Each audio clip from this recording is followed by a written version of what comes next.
Hello students, welcome to my YouTube channel. आज बच्चे हम करेंगे क्लास 9 चैप्टर 8 क्वाड्रिलेटरल और इसका हम करेंगे इंट्रोडक्शन पार्ट। यहाँ पर ये आप लोगों ने वैसे 8th में भी पढ़े हुए हैं, लेकिन यहाँ पर हम बात करते हैं पहले क्वाड्रिलेटरल।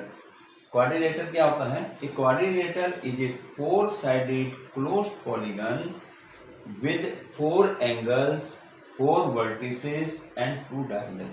यानी क्वाड्रिलेटरल जो होता है वो हमारे पास 4 साइडेड क्लोज पॉलीगन हुआ। ऐसे भी हो सकता है जैसे बनाया हुआ है, इस तरीके से भी हो सकता है।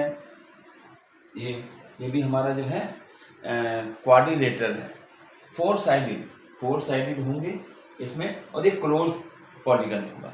ठीक है, दैट इज कॉल्ड क्वाड्रिलेटरल। अब इसमें क्या क्या होता है? इसमें होते हैं 4 एंगल्स होंगे, 4 वर्टिसेस होंगे और 2 डायगोनल्स होंगे। अब जैसे मैंने ये बनाया ABCD, ये हमने एक क्वाड्रिलेटरल लिया है। अब इस क्वाड्रिलेटरल में बच्चे, अब इसकी जो साइडें हैं, अब साइडें देखिए कौन कौन सी होंगी? AB, BC, CD and DA। ये मैंने लिखा 4 साइड है, AB, BC, CD and DA। ठीक है, ये हमारी साइड हो गई। और इस साइड में भी हमारी जो ये अपोजिट साइड है वो ये कह रहा थी AB और CD। AB की अपोजिट साइड जो है वो CD है, और इसी तरीके से BC की अपोजिट साइड जो है DA होगी। और इसी में एडजेसेंट साइड होती है। एडजेसेंट साइड कौन सी? जैसे AB है तो AB है ना, जैसे AB है तो AB के साथ एडजेसेंट साइड जो होगी वो होगी BC। ये जहाँ खत्म हुई वहीं से दूसरी, जैसे BC है, BC के एडजेसेंट साइड CD की DA, ये एडजेसेंट साइड कहलाती है। और ये अपोजिट साइड कहलाएंगी, AB का CD, BC का AD या DA। इसी प्रकार से 4 एंगल्स होते हैं। अब यहाँ पर बच्चे एंगल्स जो हैं, ये एंगल्स हो गए हमारे कौन कौन से? Angle A, angle B, angle C, angle D, ये 4 एंगल होंगे। और उसमें भी हमारा वही चीज चलेंगे, अपोजिट एंगल कौन से होंगे? एंगल A का अपोजिट एंगल C होगा, एंगल B का अपोजिट एंगल D होगा। ठीक है, और एडजेसेंट एंगल क्या होंगे? A का एडजेसेंट एंगल B होगा, A और B के साथ B का C भी होता है, B का A भी होता है एडजेसेंट एंगल में जो है। ठीक है, तो ये हमारे 4 एंगल इसमें आते हैं। इसी प्रकार से 2 डायगोनल्स होते हैं। डायगोनल्स क्या होते हैं बच्चे?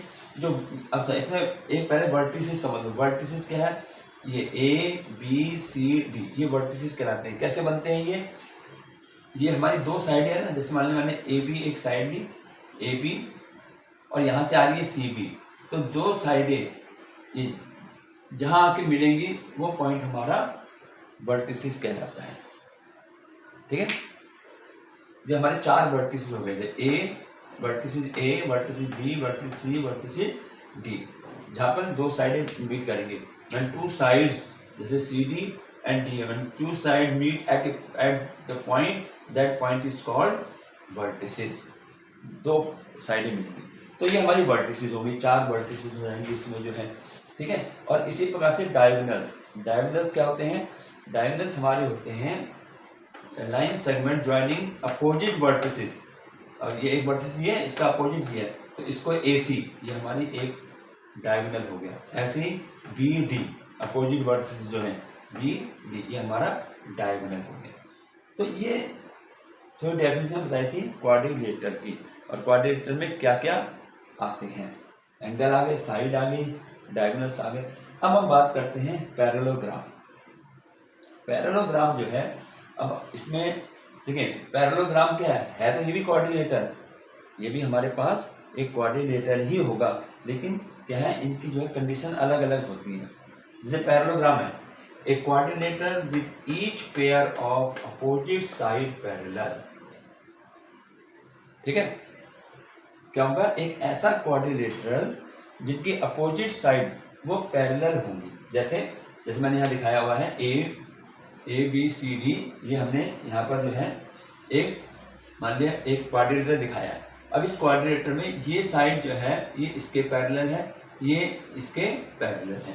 तो पैरेलल के लिए बच्चे एरो लगाया जाता है इस तरीके से, ये पैरेलल का साइन होता है। ठीक है। तो ये इसके पैरेलल है, ये इसके पैरेलल है। अगर ये चीज होंगी तो वो क्वाड्रिलेटरल हमारा पैरेललोग्राम होगा। अब इसके साथ साथ, ये तो है ही कि पैरेलल है, इसके साथ साथ इसकी कुछ प्रॉपर्टी भी होती हैं पैरेललोग्राम की। क्या होंगी? Opposite side are equal. इनके अपोजिट साइड जो होंगी, जैसे अपोजिट साइड है ए बी किसके इक्वल होगी? सी डी के। और बी सी के अपोजिट साइड क्या है? डी है। ठीक है। तो इनके अपोजिट साइड जो है ये इक्वल होती हैं। तो अपोजिट साइड पैरेलल और इक्वल। ठीक। अपोजिट एंगल्स आर इक्वल, तो इसके अपोजिट एंगल भी इक्वल होंगे। जैसे एंगल ए जो होगा, angle A equal to angle C. ठीक है। Angle B equal to angle D. ये अपोजिट एंगल, ये एंगल इक्वल होंगे। तो ये हमारा जो है इसकी प्रॉपर्टीज है। इसके बाद एक और प्रॉपर्टीज है, डायगोनल बाइसेक्ट ईच अदर। इसके जो डायगोनल हैं, जो हमने डायगोनल बताया ना बिल्कुल, ये जो डायगोनल इसमें क्या है? AC और ये BD। इसके जो डायगोनल हैं ये एक दूसरे को बाइसेक्ट करेंगे। मानो यहाँ O पर इंटरसेक्ट कर रहे हैं दोनों डायगोनल, तो ये बाइसेक्ट होंगे। बाइसेक्ट मतलब जैसे AO is equal to OC, BO is equal to OD। तो ये हमारे जो है डायगोनल इसके बाइसेक्ट होंगे। तो ये इसकी प्रॉपर्टीज हैं। तो पैरेललोग्राम में जब भी, अब जब हम इसकी एक्सरसाइज करेंगे तो वहां पर हमें जो है देखना पड़ेगा वो पैरेललोग्राम बन रहा है नहीं बन रहा है। अगर हमें पैरेललोग्राम दिखाना है किसी क्वाड्रिलेटर को, तो हमारे पास इन कंडीशनों में से होनी चाहिए। ठीक। जैसे मान लिया मेरे पास एक क्वाड्रिलेटर दे दिया, अब मुझे इसको प्रूव करना है कि पैरेललोग्राम है। तो मैं क्या करूंगा, या तो इसकी साइडें में, ये इनकी जो साइडें हैं ये मैं इसको पैरेलल दिखा दूं। ठीक है। और ये इक्वल दिखा दी जाएंगी, वो पैरेललोग्राम होगा। इसके डायगोनल बाइसेक्ट दिखा दिए जाएं। ठीक है ना। अपोजिट एंगल इक्वल दिखा दिए जाएं, तो उस केस में हमारा पास जो है हमारा बन जाएगा पैरेललोग्राम। अब बच्चे इसी तरीके से इसका उल्टा भी है। कैसे? मान लिया मेरे पास हमें एक क्वाड्रिलेटर दे रखा है। ठीक है। और अगर इसके डायगोनल बाइसेक्ट हो रहे हैं, या इसकी जो साइडें हैं अपोजिट साइड, ये साइडें अगर हमारी पैरेलल हैं, तो ये हमारा पैरेललोग्राम होगा। ठीक है। जो हमारा क्वाड्रिलेटर है वो पैरेललोग्राम होगा। ठीक। तो क्वाड्रिलेटर अगर हमें दिखाना है पैरेललोग्राम है, तो उनमें से कंडीशन हमारी हम लगाएंगे। ठीक है ना। और अगर ये कंडीशन कहीं लग रही है तो वो क्वाड्रिलेटर हमारा पैरेललोग्राम है। दोनों बात एक जैसी हो जाएंगी। अब इसके बाद आता है रेक्टेंगल। अब ये सब पैरेललोग्राम ही हैं। रेक्टेंगल हो गया, स्क्वायर हो गया, रोम्बस, ये सब हमारे पैरेललोग्राम की ही अलग टाइप है जिसे कह सकते हैं। तो ये ध्यान रखना है हमें, क्योंकि जब हम एक्सरसाइज करेंगे वहां पर हमें इन्हीं सब बातों को हमें ध्यान में रख करके उस एक्सरसाइज को करना पड़ेगा। तो इसके बाद हम आते हैं रेक्टेंगल में। अब रेक्टेंगल होता क्या है? रेक्टेंगल है, मैंने कहा पैरेललोग्राम ही है, तो इसमें पैरेललोग्राम वाली कंडीशन तो रहेगी। A quadrilateral with each pair of opposite side are parallel and equal. वही बात है जो पैरेललोग्राम में थी। तो रेक्टेंगल भी एक पैरेललोग्राम ही है।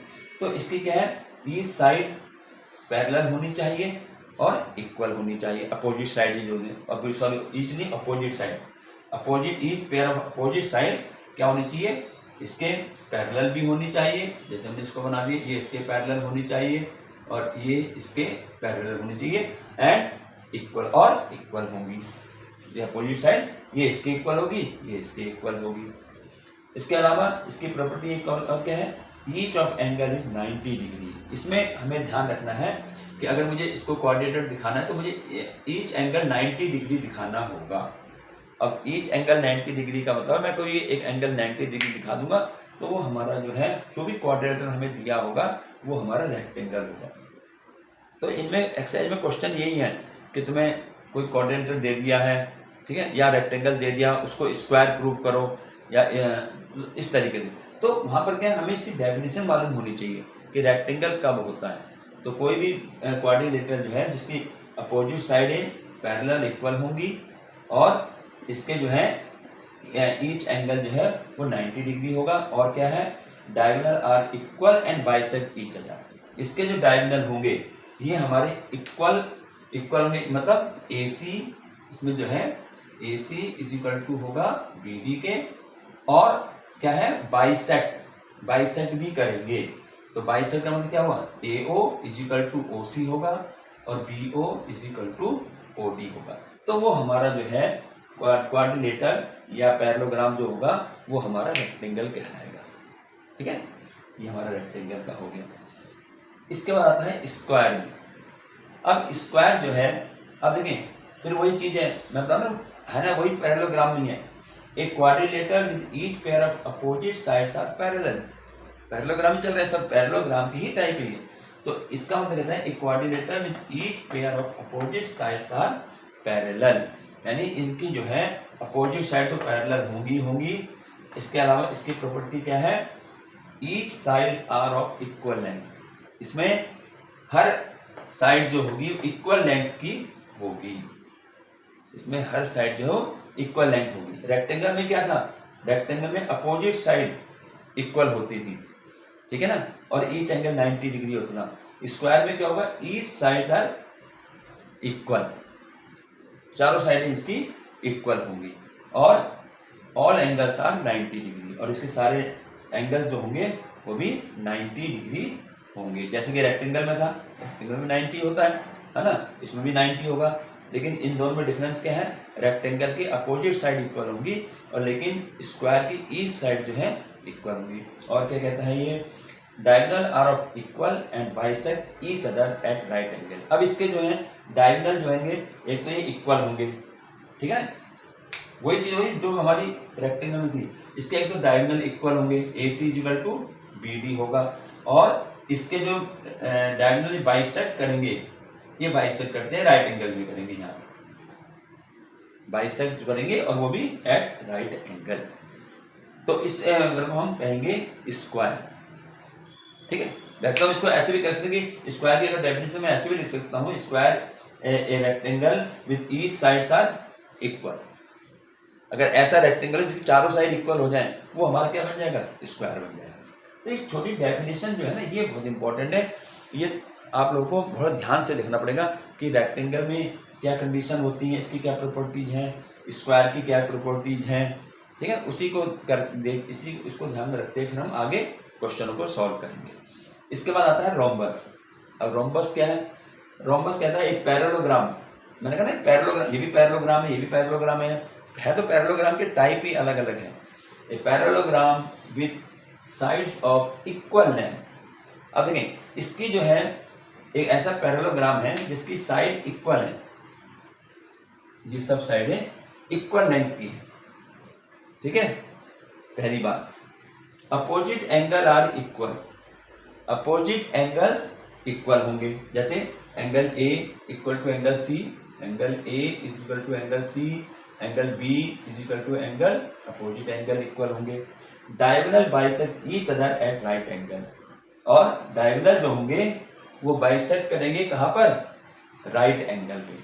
अब देखें यहाँ पर जो है एक बात आती है कि भाई यही चीज, यही कंडीशन हमारी स्क्वायर में भी थी। स्क्वायर में तो यही था कि ईच साइड इक्वल्स, उसमें भी वही है, ईच साइड इक्वल है। इसके भी डायगोनल जो होते हैं वो बाइसेक्ट करते हैं राइट एंगल में, उसके भी डायगोनल बाइसेक्ट करते हैं एक दूसरे को राइट एंगल में। तो फिर इसमें डिफरेंस हमें पता कैसे चलेगा, अगर हमें दो फिगर दे दी जाए और हमारे से स्क्वायर का दे दिया जाए एक रोम्बस, तो हमें कैसे पता लगेगा कि ये रोम्बस है या ये स्क्वायर है। इसकी एक कंडीशन है कि इसमें all angles are 90 degree. Square में एंगल 90 डिग्री होंगे, इसमें 90 नहीं होंगे रोम्बस में। तो ये डिफरेंस होता है रोम्बस और स्क्वायर में, ठीक है। तो इसके अलावा एक और है इसमें, यहाँ वो नहीं करा मैंने, नहीं चलो कर देते हैं ये, ठीक है। इतना तो तुम्हें बच्चे बहुत ध्यान से इनकी छोटी छोटी डेफिनेशन है, क्या क्या प्रॉपर्टीज हैं, वो हमारा यहाँ पे यूज होगा। हालांकि ये आप लोगों ने 8th में भी पढ़ा हुआ है ये सारा, है ना, स्क्वायर, रेक्टेंगल और ये रोम्बस, एक ट्रेपेजियम है, एक काइट है। काइट अब यहाँ पर हमारे इसमें 8 तक ही है, 9th में नहीं है।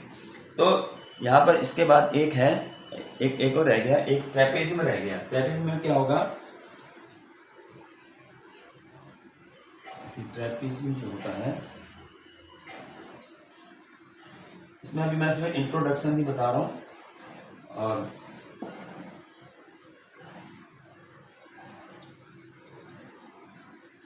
तो इसको बच्चे बहुत ध्यान से देखना है कि कहाँ पर कौन सी कंडीशन कहाँ लगती है, कौन सी कंडीशन कहाँ लगती है। ट्रेपेजियम,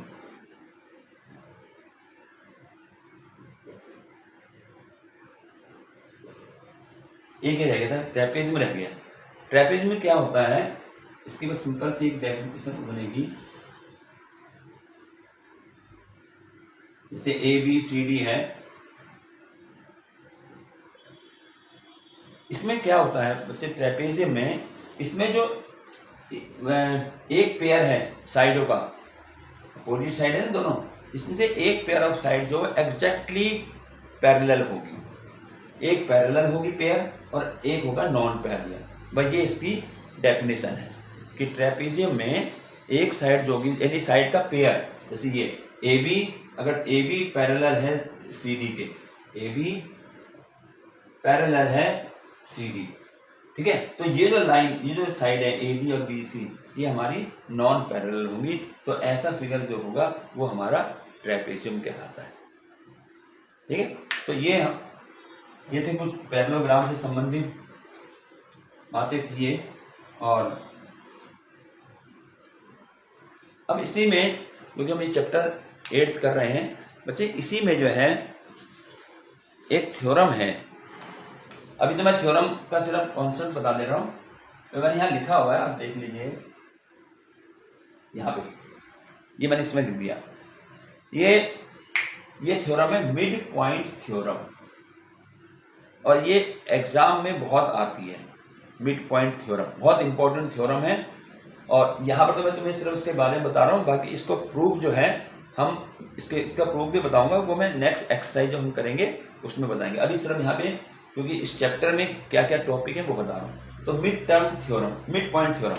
अब मिड पॉइंट थ्योरम होती क्या है, the line segment joining the mid point of the two side of a triangle is parallel to the third side and equal to half of the third side. ये हमारी है mid point theorem.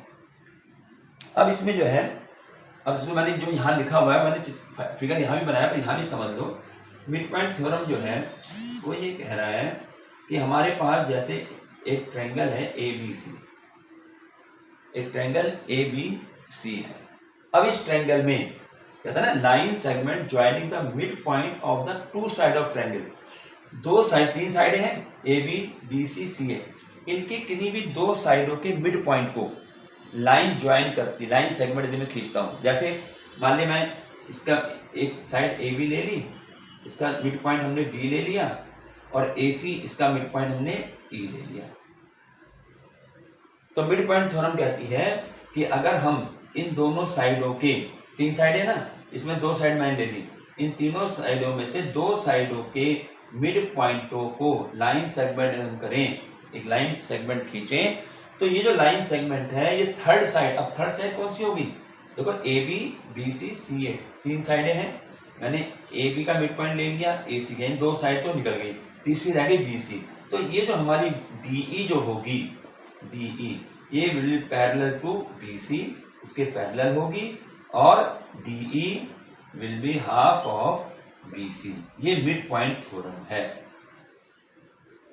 मतलब अब question जब हम करेंगे तो वहां पर अगर ऐसी कंडीशन बने कि दो मिड पॉइंट मिल रहे हैं, तो उस मिड पॉइंट से जो लाइन खींची जाएगी, लाइन सेगमेंट जो होगा वो थर्ड साइड के पैरेलल और हाफ होगा। ये थ्योरम है, तो हम सीधा ये समझो कि फार्मूला होता है।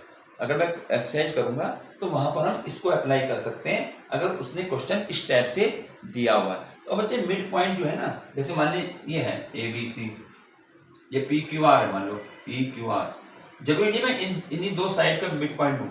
अगर मैं इसका मिड पॉइंट लेता हूँ, यहाँ पे ए ले लिया, इसका ले लूँ, बी इसका ले लूँ, तो अब जो ये लाइन ड्रॉ होगी, लाइन सेगमेंट, अब तीसरी साइड कौन सी हुई, ये हुई पी आर। तो ये जो साइड होगी अभी इसके पैरेलल होगी, A B parallel to P R, और क्या होगा, A B half of P R, ऐसे होगा। तो जरूरी नहीं कि इसी तरीके से फिगर बने, वो तो मिड पॉइंट कहीं भी आ सकता है, किसी भी दो साइडों का मिड पॉइंट ले सकते हैं, ठीक है ना। मैं एक इसका ले लूँ और इसका ले लूँ तो वह ऐसे लाइन आ जाएगी, वो फिर ऐसे आ जाएगी। अगर मैंने इसका ये ले रहा हूँ मैं तो ऐसे आ जाएगा, ठीक है ना। तो मिड पॉइंट का मतलब ये है कि किसी भी दो साइडों का अगर मिड पॉइंट को हम लाइन सेगमेंट करते हैं तो वो जो लाइन सेगमेंट आएगा वो थर्ड साइड के पैरेलल भी होगी और उसके हाफ भी होगी, ठीक है। तो ये मैंने ये यहाँ पर मिड पॉइंट थ्योरम यहाँ लिखी थी। इसको प्रूव करेंगे क्योंकि बहुत इंपॉर्टेंट है, प्रूव तो हमें करना ही है, लेकिन मैं इसको 8.1 एक्सरसाइज के बाद करूँगा जहाँ पर इसका अप्लाई हो रहा है। अब देखिए बच्चे, इसी तरीके से जो मैंने मिड पॉइंट थ्योरम लिखी है इसी प्रकार से इसका कन्वर्स भी है। कन्वर्स जो है ये देखिए मिड पॉइंट थ्योरम का कन्वर्स। अब इसका कन्वर्स क्या होगा, यानी मिड पॉइंट का बिल्कुल उल्टा होगा ये, ठीक है। The line drawn through the mid point of one side of a triangle parallel to another side bisect the third side. क्या बोलते हैं, अब ये कन्वर्स है मिड पॉइंट थ्योरम का कन्वर्स। तो क्या कहा गया है कि एक ट्रायंगल है, ये हमने ट्रायंगल ले लिया ABC, ये ट्रायंगल है। इस ट्रायंगल के अब इसने लिखा है mid point of one side, एक साइड का मिड पॉइंट लेना है। मैंने यहां ले लिया AB का, हमने मिड पॉइंट ले लिया। अब आगे क्या बोलते हैं, one side of a triangle parallel to the another side. अब यहां से अगर लाइन सेगमेंट खींची जाए तो पैरेलल इसके हो थर्ड अनदर साइड, इसने ये बोला third side another side, another ये आएगी, यहां से मैं पैरेलल खींचूंगा तो इसी की तो आएगी। यहां से अगर मैं पैरेलल लाइन खींचता हूं ये, तो वो कहता है बाइसेक्ट द थर्ड साइड। तो जो हमने लाइन सेगमेंट खींची है जो इसके पैरेलल थी वो यहां पर इसको जो है बाइसेक्ट करेगा, किसको, AC को बाइसेक्ट करेगा। It means AE is equal to EC होगा, मतलब ये कहने का मतलब ये होगा। ये मिड पॉइंट थ्योरम का कन्वर्स है। फिर देख लो यहाँ पर, और मिड पॉइंट थ्योरम इसमें अंतर समझ लेना। इसमें तो क्या है, इसमें डिफरेंस क्या है कि एक ट्रायंगल है, इसके एक साइड का मिड पॉइंट लिया, दोनों साइड का नहीं, एक साइड का मिड पॉइंट लिया और यहाँ से लाइन ड्रॉ करी जो कि इसके पैरेलल है। तो ये जो लाइन ड्रॉ करेंगे ये थर्ड साइड को बाइसेक्ट करेगी। बाइसेक्ट का मतलब होता है दो इक्वल पार्टों में बांटेगी। ये हमारा कन्वर्स ऑफ मिड पॉइंट होगा। तो इसके बेस भी क्वेश्चन होंगे, ठीक है ना, इसके बेस भी क्वेश्चन होंगे। तो अब इसमें अब एक चीज समझ लो, अभी हमने बनाया था मिड पॉइंट थ्योरम, ABC कर देते हैं यहाँ। अब इसमें क्या अंतर था, इसमें तो ये था कि दो मिड पॉइंट दे रखे थे और एक लाइन ड्रॉ करी थी। ये तो था, दो मिड पॉइंट दे रखे थे और एक लाइन ड्रॉ करी थी। तो हमें प्रूव करना था कि ये जो लाइन हमने खींची थी DE, ये हमें DE पैरेलल BC और DE is equal to half of BC, ये इसमें हमें प्रूव करना था। Prove DE parallel BC prove करना था। कन्वर्स में क्या है, कन्वर्स में ये था कि एक साइड के मिड पॉइंट से जो हमने लाइन ड्रॉ करी, अब इसमें हमें गिवन था कि जो लाइन हम कर रहे हैं वो इसके पैरेलल है। यहाँ पर पैरेलल हमने प्रूव करनी थी, तो इसका क्योंकि कन्वर्स है तो ये उसका उल्टा है। तो उसमें क्या होगा कि यहाँ से जो हम लाइन ड्रॉ कर रहे हैं वो इसके पैरेलल है, इसमें दे रखा पैरेलल है, वहाँ प्रूव करना था, यहाँ दे रखा। तो ये जो लाइन ड्रॉ कर रहे हैं जो कि इसके पैरेलल है, तो ये इसको जो थर्ड साइड को वो इसको बाइसेक्ट करेगी, यानी E जो हो E will be the mid point of AC। जबकि यहाँ पर क्या था, D और E हमारे मिड पॉइंट दिए हुए थे, तो ये दोनों में डिफरेंस होगा, ठीक है। यहाँ पर हमें ये प्रूव करना होगा इसके पैरेलल भी है और हाफ भी है, और यहाँ पर जो है हमें ये प्रूव करना होगा कि AE is equal to EC, यानी मिड पॉइंट AB का मिड पॉइंट है। तो ये हमें दोनों का कन्वर्स हो जाएगा। तो इस तरीके से यहाँ पर ये जो था इसका इंट्रोडक्शन पार्ट था इस चैप्टर 8 का, जो कि हम इसको करेंगे। तो ये हमारी इसके बाद हम एक्सरसाइज शुरू करेंगे। आज हम इसको यहाँ तक